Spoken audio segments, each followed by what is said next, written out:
అందరికీ నమస్కారం అండి. నేను మీ యాక్టర్ సుమన్. సో మీ అందరికీ తెలుసు, మరి 13వ తారీఖు ఎలక్షన్ ఉంది. ఆంధ్రాలో ఎంపీ ఎలక్షన్ ఉంది, తెలంగాణలో ఎంపీ ఎలక్షన్ ఉంది. సో ఈ ఎలక్షన్ అనేది చాలా ముఖ్యమైన ఎలక్షన్, ఆంధ్ర కానీ తెలంగాణ కానీ. సో చాలామంది ఏంటంటే కన్ఫ్యూజ్లో ఉన్నారు. ఏంటంటే ఇప్పుడు చాలామంది పార్టీ అంటే ఎలక్షన్ తర్వాత ఎవరు ఓడిపోతారో ఆ పార్టీ వాళ్ళు, అంటే పార్టీలో గెలిచిన వాళ్ళు వేరే రూలింగ్ పార్టీకి వెళ్ళిపోతారో అప్పుడు మేము ఏం చేయాలి, ఇట్లాంటి చాలా సందిగ్ధంలో ఉన్నారు. నేనేమంటున్నానంటే అండి, మీకు కావాల్సిన ఎమ్మెల్యే అంటే మీ మనిషి, మీరు వెళ్తే పలకరిస్తే మనిషి, కష్టాల్లో మీతో పాటు ఉన్న మనిషి, లేదు భవిష్యత్తులో ఈ మనిషిని మనం గెలిపిస్తే ఉంటాడు, అతను పార్టీలో అంటే మీకోసం కష్టపడుతున్నాడు, పార్టీ కోసం కష్టపడుతున్నాడు, ఆ మనిషి మీద మీకు మంచి అభిప్రాయం అంటే కొత్త వాళ్ళు ఉంటే వాళ్ళని మీరు ఓట్ చేయండి. ఇంతకు ముందు కూడా పనిచేసిన వాళ్ళు ఎవరైతే మీకు కష్టపడ్డారో వాళ్ళని కూడా మీరు మర్చిపోకూడదు. అంటే వాళ్ళకి అవకాశాలు వచ్చినా రాకపోయినా, ఈసారి తెలియదు నాకు. మహిళలు, ముఖ్యంగా మహిళల్ని మీరు గెలిపించాలి. మహిళలు చాలా అవసరం. ఎమ్మెల్యే అయినా ఎంపీ అయినా ఈక్వల్గా ఉండాలి. అంటే ఇప్పుడు రిజర్వేషన్లో చాలా వరకు స్ప్లిట్ అయింది. కాబట్టి మీరు బాగా ఆలోచించి, ఎందుకంటే ఆలోచించి ఓటు వేయండి. ఓటు వేసిన తర్వాత మీరు 5 సంవత్సరాల వరకు బాధపడకూడదు. బాధపడి కూడా ప్రయోజనం లేదు. కాబట్టి ఇప్పుడు మీరు అందరూ తెలివైన వాళ్ళు కాబట్టి సిన్సియర్గా, ఈ మనిషి సిన్సియర్గా మన కోసం పనిచేస్తున్నారు, ఎప్పుడు వెళ్ళినా ఏ మతానికి ఏ కులానికి సంబంధం లేకుండా హెల్ప్ చేస్తున్నారు, సాయం చేస్తున్నారు, రాత్రిపోయినా అడిగినా చేస్తున్నారు అన్నప్పుడు అలాంటి వాళ్ళని మీరు సెలెక్ట్ చేసుకోండి. మీకు పార్టీతో మీకు సంబంధం లేదు, మనిషే మీకు ఇప్పుడు ఇంపార్టెంట్, మంచి మనిషి.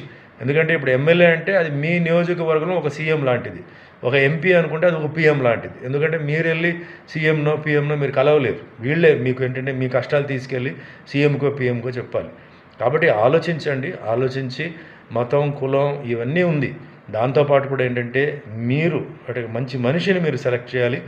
మంచి మనిషిని సెలెక్ట్ చేసి మీకు బాగా నమ్మకం ఉంది, ఆల్రెడీ బాగా కష్టపడే మనిషి, మీకోసం కష్టపడిన మనిషి, అదేవిధంగా రేపు భవిష్యత్తులో కొత్త వాళ్ళు అయితే రేపు భవిష్యత్తులో వీళ్ళు కష్టపడతారు, బాగా చేస్తారు అని నమ్ముకున్న వాళ్ళకి మీరు ఓటు వేసి వాళ్ళని గెలిపించి మీరందరూ సంతోషంగా ఉండాలి.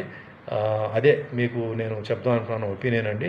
నాకు ఏ పార్టీ కానీ, ఏ కులం కానీ, ఏ మతం కానీ అలాంటిది ఏమీ లేదు. అన్ని మతాలకి, అన్ని కులాలకి, అన్ని సైడ్లో అది హెల్ప్ అవ్వాలి.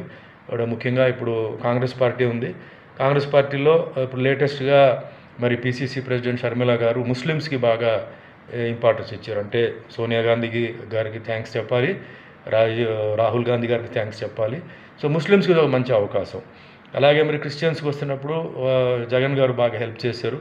సో వాళ్ళకు కూడా మంచి అవకాశం చేయండి, మీరు బాగా పైకి రావాలి. హిందువులకు మరి ఇప్పుడు బీజేపీ పార్టీ వచ్చి ఉంది.